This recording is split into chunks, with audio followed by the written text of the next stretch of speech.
বন্ধুরা, আমরা কলার মোচা রান্না করব। আমরা ঘন্ট করে রান্না করি, এবার অন্যভাবে রান্না করব, তোমরা দেখবা। আমি এই যে বাছি বুছি দিচ্ছি, আমার বৌমা রান্না করবে, তোমরা দেখবা।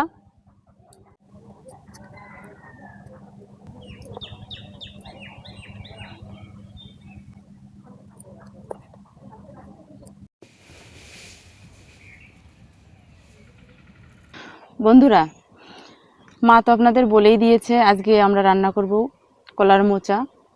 এটা হলো কলার মোচার কোপ্তা কারি, মায়াপুরের বিখ্যাত নিরামিষ খাবার। সেটাই আজকে আমরা রান্না করব। চলুন তাহলে শুরু করা যাক আজকে রান্নাটি। প্রথমে আমরা কলার মোচাটি নুন হলুদ দিয়ে ভালো করে একটু ভাপিয়ে নেব।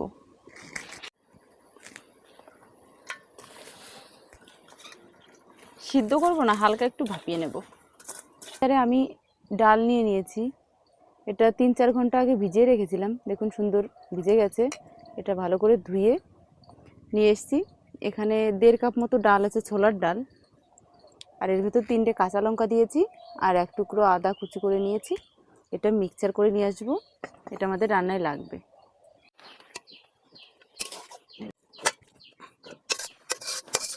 এটা ভাপানো হয়ে গেছে, ভালো করে জল নিংড়ে নিয়ে তারপর আমি এটা মিক্সচারে নিয়ে যাব, মিক্সচার করে নিয়ে আসবো।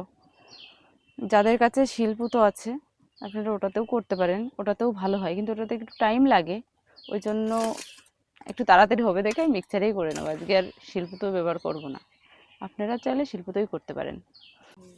কড়াইতে তেল দিয়ে দিয়েছি অল্প করে একটু। এটাতে এবার হলুদ আর লবণ দিয়ে দেবো। আগে দেবো একটু হিং। হিং না দিলে তো আসল স্বাদটাই আসবে না। অল্প করে একটু হিং দিয়ে দিলাম, লবণ, একটু হলুদ। এবারে বেটে রাখা সেই কলার মোচা আর ডালটা দিয়ে দেবো। বেশিক্ষণ জ্বালাবো না, 2-3 মিনিট জ্বালালেই হয়ে যাবে। একটু মানে আঠালো আঠালো ভাব চলে আসবে। মিক্সার করা তো একটু জলসা জলসা ভাব আছে, ওই জন্য একটু আঠালো করার জন্য 2-3 মিনিট লাগবে। 2-3 মিনিট মতো জ্বালিয়ে নেব। কলার মোচা আর ডাল যখন মিক্সার করি তখন আমি জল না দিতে পারলে ভালো হয়, হালকা একটু দিয়েছিলাম, ওই জন্য আমার একটু সময় কম লেগেছে, 4 মিনিট মতো লেগেছে এটা শুকাতে। এখন আমি নামিয়ে নেব। আপনারা যত কম পারবেন জল দিয়ে ততটাই কম দেবেন। আমি এই থালাতে ওইটা নামিয়ে সেট করতে দেব, এটাতে একটু তেল মাখিয়ে রাখছি যাতে খুব সহজে উঠে আসতে পারে।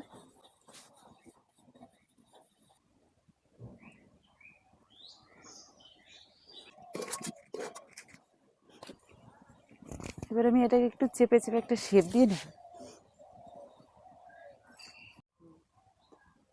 এই কলার মোচাটা আপনারা চাইলে গোল গোল শেপও দিতে পারেন, কিন্তু আমি একটু চৌকোনা শেপ দেবো, ওই জন্য এরকম হাতের সাহায্যে করে নিচ্ছি যাতে কাটলে চৌকোনা শেপটা আসে। বেশ কিউব কিউব লাগবে, পনিরের মতো ভালো লাগবে দেখতে, ওই জন্য করে নিচ্ছি। আপনাদের যেটা ভালো লাগে সেটাই করতে পারেন। দেখুন বন্ধুরা, এটা আমি ফ্যানের নিচে শুকিয়ে নিয়েছি, মানে ঠান্ডা করতে দিয়েছিলাম আর কি। সুন্দর ঠান্ডা হয়ে গেছে। এবার আমরা এটাকে পিস পিস করে কেটে নেব ছুরির সাহায্যে। যে যেরকম যতটা বড় পছন্দ করেন ততটা বড়ই কাটবেন, আমি এরকম সাইজের কাটছি।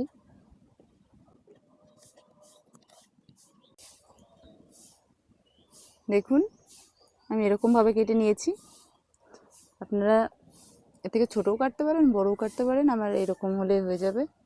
এখন আমি এগুলো তেলে ভেজে নেব। কড়াই গরম হয়ে গেছে, এখন তেলটা দিয়ে দেবো। আমি সরষের তেল দিয়ে ভাজবো, আপনারা চাইলে সাদা তেলও দিতে পারেন। হ্যাঁ, দুধ সাইকেলে যাবে। এখন এগুলো সব একে একে ভেজে নেব।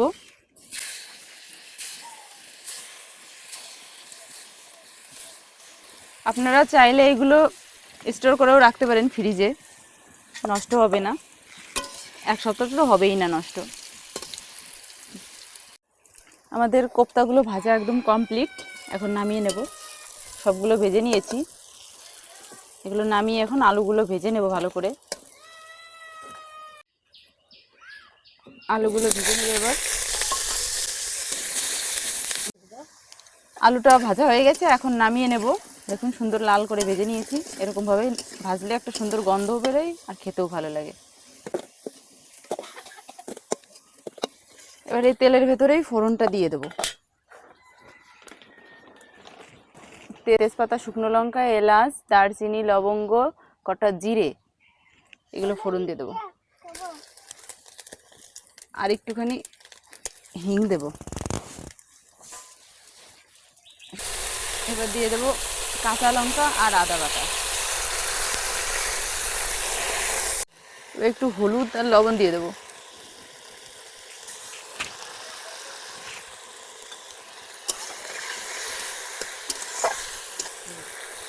আদা আর কাঁচা লঙ্কাটা ভালো করে কষিয়ে নিয়েছি, ভাজা ভাজা হয়ে গেছে, কাঁচা গন্ধ চলে গেছে। এর ভিতর দিয়ে দেবো এবার ধনে গুঁড়ো আর জিরে গুঁড়ো, 1 চামচ মতো আছে সব। আর 1 চামচ মতো কাশ্মীরি লঙ্কার গুঁড়ো দেবো। এটা দিলে তরকারির কালারটা সুন্দর হয়। এটা অপশনাল, ইচ্ছা হলে দেবেন, না হলে না দেবেন। এবারে শুকনো মশলার ভেতরে একটু জল দিয়ে দেবো। এবার ভালো করে কষিয়ে নেব।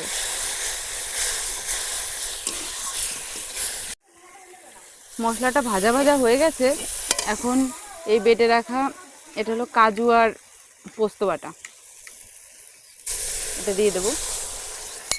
এটা দিয়ে আর একটু কষাবো।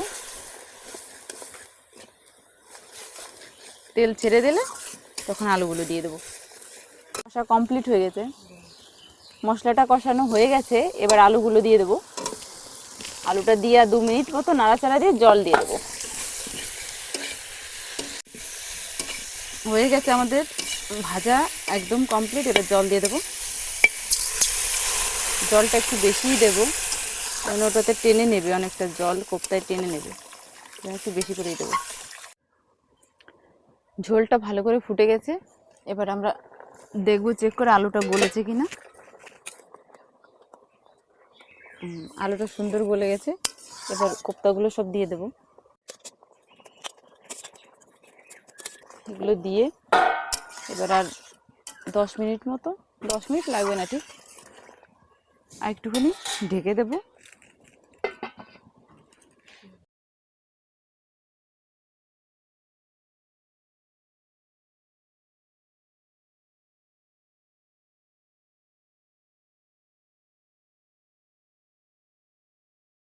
রান্না হয়ে গেছে, এখন ঘিটা দিয়ে নামিয়ে নেব।